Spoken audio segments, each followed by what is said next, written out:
क्योंकि हुजूर अलैहिस्सलाम के दाएं बाएं जो हस्तियां आराम फरमा रही हैं वहाँ सिर्फ दुरूद जा सकता है, किसी कुत्ते के भौंकने की आवाज़ नहीं जा सकती। लेकिन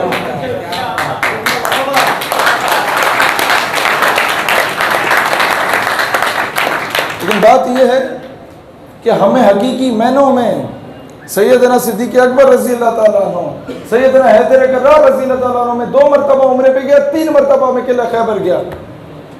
जो वो किला फतह किया गया, मैं हैरत में था कि इतना ऊंचा किला जो चारों तरफ उसके वो पोस्ट बनी हुई थी और ऊपर से तीर बरसाए जाए। अगर मरहब की जानिब से उस दौर में बंदूकें नहीं होती थी तो वो तीरों से या तलवारों से ऊपर पहुंचे किस तरह, रास्ते में किस तरह शहीद नहीं हुए वो तमाम सहाबा किराम।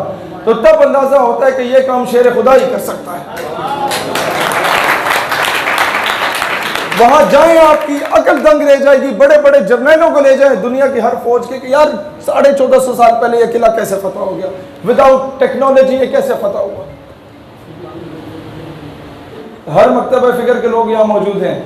हज़रत अताउल्लाह शाह बुखारी रहमतुल्लाह अलैह पीर मेहर अली शाह रहमतुल्लाह अलैह के मुरीद थे। उनका इतना अच्छा रूहानी ताल्लुक था जब आपस में, तो फिर ख़त्म नबूवत पे उसके दिफा के लिए हम क्यों आपस में तकसीम बैठे हुए हैं। इशारतन ये बात काफ़ी है, इसे समझें।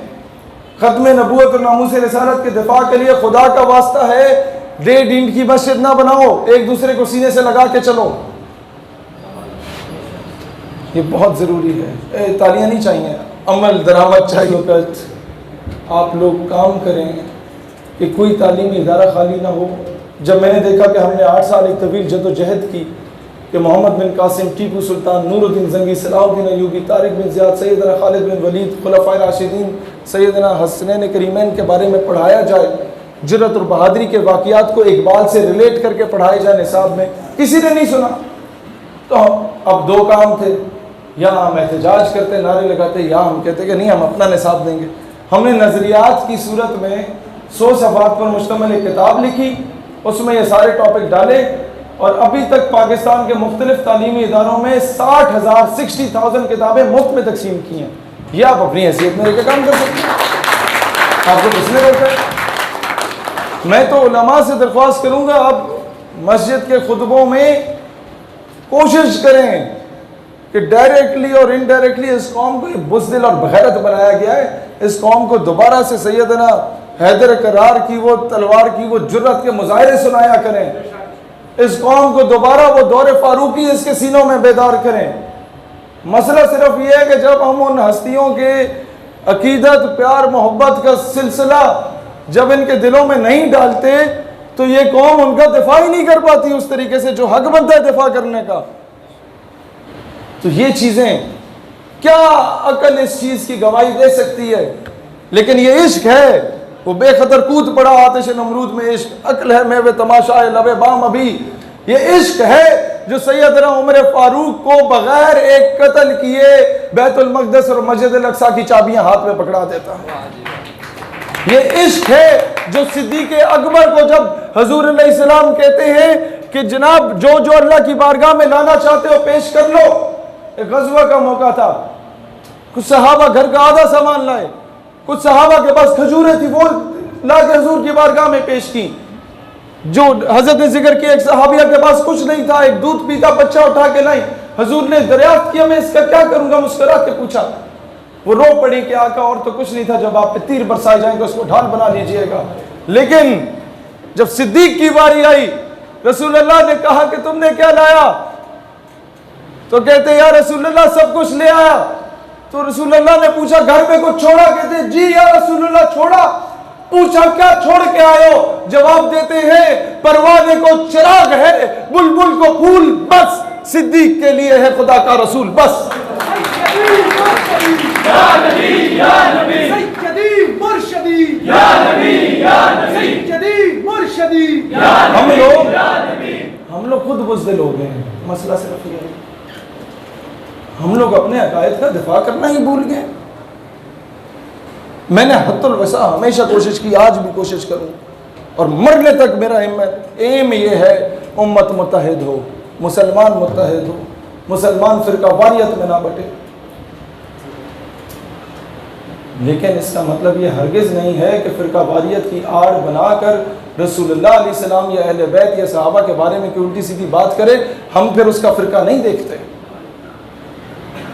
वो चाहे ख़ुद को मुसलमान कहे या गैर मुस्लिम कहे, वो चाहे दुनिया के किसी नुक्कड़ में बैठा हो। फिर मैं फ्रांस वालों को भी यही पैगाम देना चाहता हूँ जो गुस्ताखाना खाके शाया करने पर तुले हुए हैं। फ्रांसीसी सदर कहता है कि ये फ्रीडम ऑफ स्पीच है, फ्रीडम ऑफ एक्सप्रेशन है, let them do what they are doing.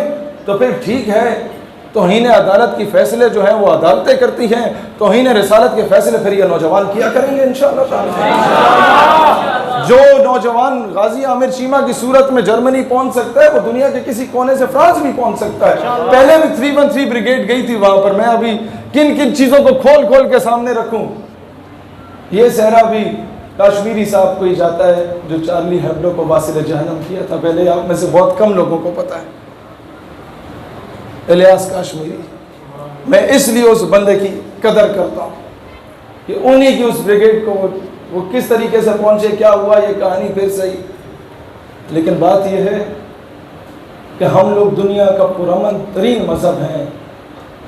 हमारा मज़हब कहता है कि इंसान का कत्ल सारी इंसानियत की कत्ल है। हमारा मज़हब कहता है कि इंसान की जान बचाना अब सारी इंसानियत की जान बचाना है। तुम मुझे गाली दो, बर्दाश्त करूँगा, मेरे ख़ानदान को गाली दो, बर्दाश्त करूँगा, लेकिन बात मेरे नबी सल्लल्लाहु अलैहि वसल्लम, सवाल ही पैदा नहीं होता, सवाल ही पैदा नहीं होता। कोई पूछे क्या माजरा क्या है, इतने जज्बाती, भाई मेरे ईमान का तकाजा, तुम्हारे ईमान का तकाजा है जाके किसी 20 रुपए की चीज़ को बना के उसके आगे सजदा रेज हो जाओ, तुम्हारे ईमान का तकाजा है। तुम्हारे ईमान का तकाजा है कोई पेशाब पियो किसी गाय शाय का, तुम्हारे ईमान का तकाजा है। तुम्हारे ईमान का तकाजा है सलेब को जाके सजदे करो। भाई तुम्हें तुम्हारा ईमान कहता है ये करो, तो मेरा ईमान मुझे ये कहता है कि नमाज अच्छी, रोज़ा अच्छा, हज अच्छा, ज़कात अच्छी, बावजूद इसके मैं मुसलमान हो नहीं सकता। मैं जब तक मैं कट मरूं ख्वाजा वफा की हुर्मत पर, खुदा शाहिद है कामिल, मेरा ईमान हो नहीं सकता। ये मेरी ईमान का तकाजा है। बस ये आखिरी नारा, आखिरी नारा, एक नया नारा इस उम्मत को देके जा रहे हैं और ये नारा फिर हर जगह पे लगे। और यकीन करो आपका नारा ही काफ़ी है। आप कुछ करें ना करें, आपके नारों से बड़ी आग लगती है और बड़ी बड़ी दुनिया आपको फिर पहले पहले अपने अखबारों में डाल दी होती है, यार ये पता नहीं कैसा दहशतगर्द आ गया। मैंने 4-5 लोगों को इंट्रोड्यूस करवाया गया था, उनमें मेरा नाम भी था। कश्मीर पे आप लोगों ने ये समिट्स करने हैं, वो सारे आके वही बातें बोले जो उन्हें पर्चियाँ मिलती थी कि ये बोलना है, इससे आगे भी नहीं जाना, इससे पीछे भी नहीं जाना। हम भी कहते थे हम भी वही बोलेंगे जो पर्ची मिलती है। बस जब आप स्टेज पे चले जाते हैं, माइक आपके सामने होता है, आवाम सामने होती है, फिर तो वो साहब आके रोक भी नहीं सकते कि जी स्क्रिप्ट चेता है तो आप बोलो, नचता है तो हाँ, तो फिर अपनी बात करनी होती है। तो मैंने बड़े बड़े सेनेटर्स को देखा कि उनकी बात लोकल रेडियो भी नहीं चलाता। लेकिन आज से 4 साल पहले जब मेरी उम्र मेरे ख्याल में 22-23 साल होती थी, आज खैर से मैं 26 साल का हुआ, तब 22-23 साल होती थी। उस दौर में मेरी कोई 10 मिनट की तकरीर थी सिर्फ, वो सारे सेनेटर्स की और एमएलएस की तकरीर को हटा के इंडिया में आपकी अदालत या अवाम की अदालत, को इंडिया टीवी चैनल है उस पे अवाम की अदालत, उसमें ये शो की गई मेरी तकरीर को, कहा कि पाकिस्तान के में जो है वो आतंकवादी पैदा किए जा रहे हैं। वो देखिए आप लोग हैं। तो मैं कहता हूँ यार मैं तो अजे तक कुछ नहीं किया, तो उन्होंने तो है हाल है तो असी कुछ करिए तो वाह वाह भाई। ये तो कश्मीर का, हैदराबाद, दक्कन, जूनागढ़, आसाम, तेलंगाना, ये सारे पाकिस्तान को मुफ्त में मिल जाएंगे इंशाअल्लाह। लिहाजा दलेर बने, दलेरी से दफा करना सीखे। जब आप दलेर होंगे हाकिम वक्त ऑटोमेटिकली उसकी गैरत को जोश आएगा। जब आप भी दांतों के जलसे करवाएंगे और कुत्ते लड़ाएंगे, बटेरे लड़वाएंगे, मुर्गे लड़वाएंगे और हाकिम वक्त को भी इसी तरीके से कॉन्सर्ट पे बुलाएंगे, तो वो भी डी चौक पे आपको नचवाएगा। तो आप जब हर जगह जिहाद की सदा बुलंद करेंगे तो ऑटोमेटिकली हाकिम वक्त भी कहेगा मेरी कौम मेरे साथ खड़ी है, आप मैं फैसला कर लेता हूँ।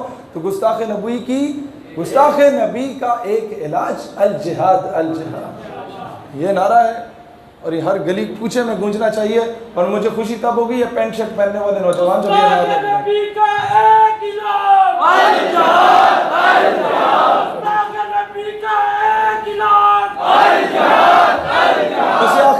4 नारे हैं और खड़े होकर इसका जवाब दें और फिर इजाजत। गुस्ताख नबी का एक इलाज, गुस्ताख नबी का एक इलाज, गुस्ताख नबी का एक इलाज, पाकिस्तान का मतलब क्या? ये मामला, ये नारा, इससे माइक से रहने दें, ये आवाम जवाब देगी, 12 तक जाए। पाकिस्तान का मतलब क्या? वाह वाह वाह वाह वाह। पाकिस्तान का मतलब क्या?